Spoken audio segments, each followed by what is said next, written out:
Sa South Cotabato, himas-rehas ang isang drug suspect matapos makumpiskahan ng iligal na droga at baril sa isinagawang search warrant operation ng pulisya sa bayan ng Tupi. Ang blotter sa report. Kinilala ang naaresto sa alias na Kwas, residente ng Barangay Palian, Tupi, South Cotabato.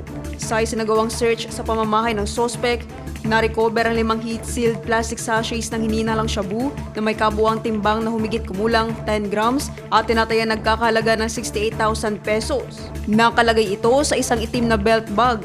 Nasamsam din ang isang Colt .45 caliber pistol na may isang magazine at may 5 bala, 21 bala ng .45 caliber, 18 bala ng .22 caliber, isang sling bag at isang holster.